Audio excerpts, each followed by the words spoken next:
नमस्कार। चलिए आज बात करते हैं आजाइल और स्क्रम की, वो भी एक आर्किटेक्ट के नजरिए से। देखते हैं कि ये सब है क्या। कभी सोचा है कि ये बड़ी बड़ी कंपनियां हर कुछ हफ्तों में अपने ऐप में नए नए फीचर्स कैसे डाल देती हैं और सब कुछ बिल्कुल मक्खन की तरह चलता है। कोई केओस नहीं, कोई गड़बड़ नहीं। तो भाई ये सब होता कैसे? यहीं पर एंट्री होती है एजाइल की। तो आज हम क्या क्या देखने वाले हैं। सबसे पहले तो पुराने और नए तरीके में फर्क समझेंगे, फिर एजाइल की सोच क्या है वो जानेंगे, उसके बाद स्क्रम को समझेंगे, उसकी टीम और टूल से मिलेंगे, एक स्प्रिंट का पूरा साइकिल देखेंगे और आखिर में ये जानेंगे कि डिज़ाइन के लिए ये सब इतना ज़रूरी क्यों है। तो चलिए सबसे पहले कहानी की शुरुआत से शुरू करते हैं। देखते हैं कि पहले काम कैसे होता था और अब कैसे होता है, और दोनों में ज़मीन आसमान का फ़र्क क्यों है। पहले ज़माना था वाटरफॉल मॉडल का, मतलब सब कुछ एक लाइन में एक के बाद एक, जैसे कोई झरना ऊपर से नीचे गिरता है ना, बस वैसे ही। एक काम पूरा होगा तभी दूसरा शुरू होगा, पीछे जाने का कोई रास्ता नहीं। लेकिन एजाइल, अरे ये तो बिल्कुल उल्टा है। यहाँ छोटे छोटे साइकिल्स में काम होता है। बनाओ, टेस्ट करो, सीखो और फिर से बनाओ। जहाँ वाटरफॉल में प्लान पत्थर की लकीर होता था, वहीं एजाइल तो कहता ही है बदलाव है तो आने दो। तो एक बात साफ कर लेते हैं, एजाइल सिर्फ कोई प्रोसेस या टूल नहीं है, ये एक माइंडसेट है, सोचने का एक पूरा तरीका जो आज की तेज रफ्तार दुनिया के लिए बना है। तो फिर असल में एजाइल है क्या? अगर आसान भाषा में कहें तो ये एक टीम के साथ मिलकर सॉफ्टवेयर बनाने का लचीला तरीका है। इसका मेन फोकस 3 चीजों पर है: टीम के बीच सहयोग, जरूरत के हिसाब से ढल जाना और छोटे छोटे हिस्सों में काम करके लगातार कुछ न कुछ नया देते रहना। और इसी सोच के आप कह सकते हैं 4 स्तंभ हैं। अजाइल कहता है कि प्रोसेसेस और टूल्स अपनी जगह हैं, लेकिन उनसे कहीं ज्यादा जरूरी हैं लोग और उनके बीच की बातचीत। दूसरा, 100 पन्नों के डॉक्यूमेंट से ज्यादा वैल्यू एक चलते हुए सॉफ्टवेयर की है। तीसरा, सिर्फ कॉन्ट्रैक्ट पर बहस करने से अच्छा है कि कस्टमर के साथ मिलकर काम किया जाए। और आखिर में, एक पुराने प्लान पर अड़े रहने से बेहतर है जरूरत के हिसाब से बदलाव को अपनाना।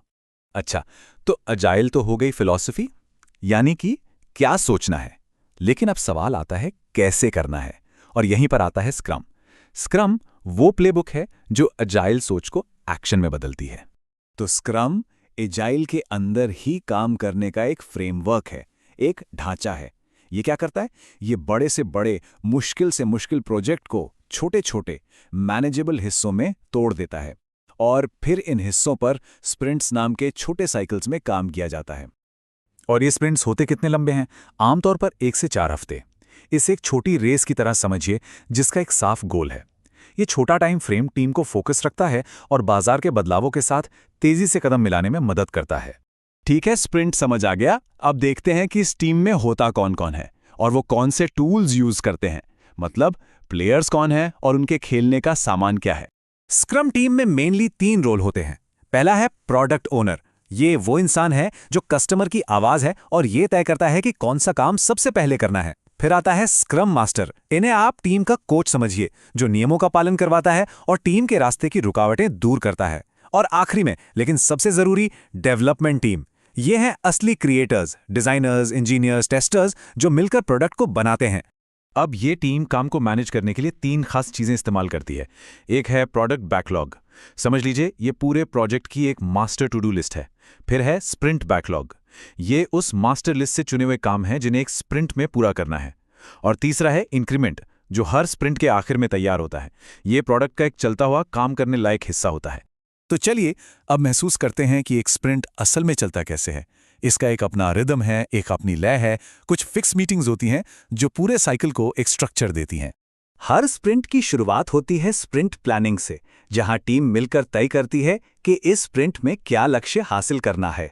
फिर हर रोज बस 15 मिनट के लिए एक डेली स्क्रम मीटिंग होती है। इसमें सब बताते हैं कि कल क्या किया, आज क्या करेंगे और कहीं कोई फंस तो नहीं रहा। स्प्रिंट के अंत में होता है स्प्रिंट रिव्यू, जहां टीम अपना किया हुआ काम सबको दिखाती है और फीडबैक लेती है। और सबसे आखिर में होता है स्प्रिंट रेट्रोस्पेक्टिव, जिसमें टीम आपस में बात करती है कि क्या अच्छा हुआ और अगली बार और क्या बेहतर कर सकते हैं। लेकिन अब वो सवाल जो शायद कई डिजाइनर्स के मन में होगा कि भाई इस सब में मेरा क्या काम, ये सब तो कोडिंग वोडिंग की बातें लग रही हैं। तो देखते हैं कि ये डिजाइन के लिए इतना जरूरी क्यों है। तो सुनिए, डिजाइनर्स के लिए तो ये गेम चेंजर है। सोच कर देखिए, अब महीनों तक इंतजार नहीं करना पड़ता फीडबैक के लिए।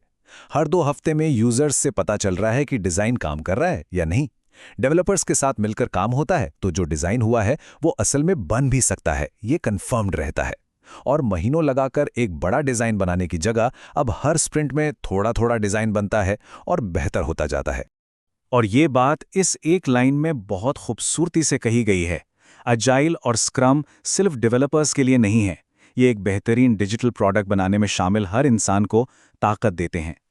तो चलिए फटाफट से सब कुछ समेट लेते हैं। जो 4 बातें याद रखनी हैं वो ये हैं। एजाइल एक लचीली सोच है, स्क्रम उस सोच को हकीकत में बदलने का एक ढांचा है, स्प्रिंट्स 1 से 4 हफ्ते के छोटे छोटे वर्क साइकिल्स हैं, और इस पूरी कहानी के हीरो हैं 2 चीज़ें, इटरेशन यानी लगातार सुधार और कोलैबोरेशन यानी टीम वर्क।